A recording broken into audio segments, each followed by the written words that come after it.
one of the fall, and it is painful to watch.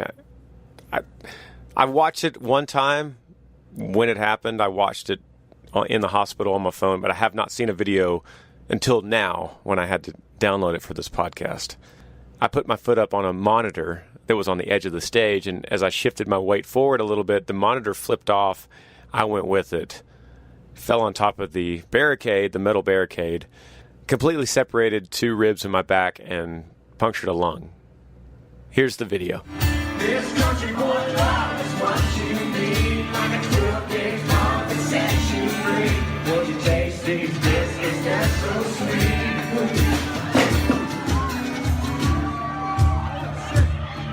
So I'm down now, but I'm about to get back up, and you'll hear the cheers for that.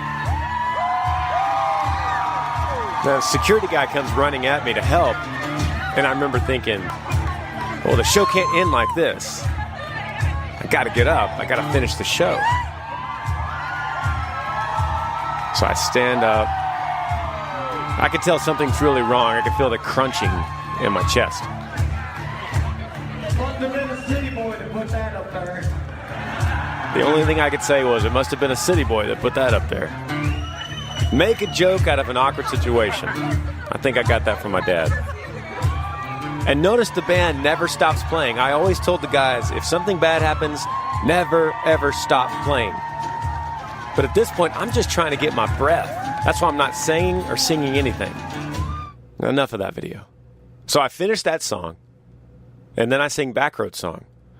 I say sing, but I mainly had the crowd sing it for me because I could not catch my breath. I'd never punctured a lung before until then, but I definitely knew that's what happened because I could feel the crunching of the broken ribs, and I could feel that I had no lung capacity. Once again, Chris, my tour manager, is there, and he's on the side of the stage, and he looks at me and he mouths, "Are you okay?" And I mouth back, "No." But I got to keep playing. I got to finish Backroad Song. Sold out crowd. They got to hear it. So I finished the song. I go straight for Chris, straight down the stairs. And I said, "Dude, I broke ribs and something is wrong with my lungs." He says, "Okay, let's go to the hospital." So luckily, I wanted to stop by the bus real quick and change clothes, put on some sweatpants, some tennis shoes, something comfortable, get off my jeans, my boots. That was a really good decision that would pay off later. But we get in the car. We head to the emergency room. Some fans, some sweetheart fans from New Jersey, follow us there to the emergency room. And so when I get out and I'm kind of walking and waddling, they're like, "Get well, Granger." So fans in New Jersey are amazing. I get into the emergency room. By this time, I wasn't taking whiskey shots like I did with the shoulder. So by this time, the pain is crazy. It's the worst pain I've ever had, breaking these ribs.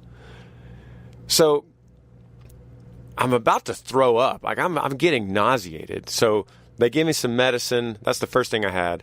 And then they gave me some morphine, which was a lifesaver at the time. I could feel that morphine starting at my toes and moving up to my face, and instantly felt numb and better. So they do the x-rays. Hours are going by. You know how emergency rooms are. Hours are going by as we're waiting. Finally, I think about 3 hours have gone by. It's about 2 o'clock in the morning. The doctor comes back and says, "We got the x-rays back. You did break 2 ribs in your back, but you have a pneumothorax, a hole in your lungs, and there's air escaping into your chest cavity.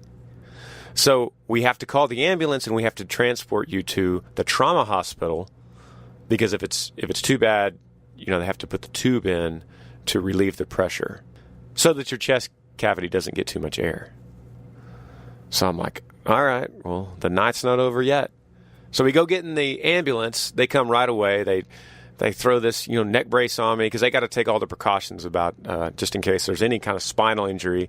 Chris is with me. He's a good tour manager. He stuck with me to the end.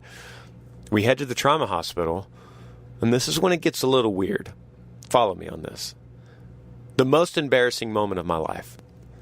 In the ambulance, the guy says, "Okay, just to kind of walk you through what's going to happen, We're going to take you out. We're going to wheel you into the trauma hospital. There's going to be a team of doctors. They're already prepped. They already know exactly what's happening. They're going to ask a bunch of questions. They're going to put you on a table. They're going to do a couple of tests, blah, blah, blah. Got it. Keep in mind, morphine is still saving my life right now. If I was completely sober, this would be really bad. But they wheel me out, just like he said. There's the doctors. They're firing off these questions. You know, what's your name? What were you doing? How did this happen? What's today's date? They're testing for any kind of brain injury or spinal injury. And then they start cutting my clothes off. Boxers and everything. Completely naked. Which, thank God I didn't have boots and jeans on, right? So there I am, naked as the day I was born into this world, with about 20 doctors, male and female.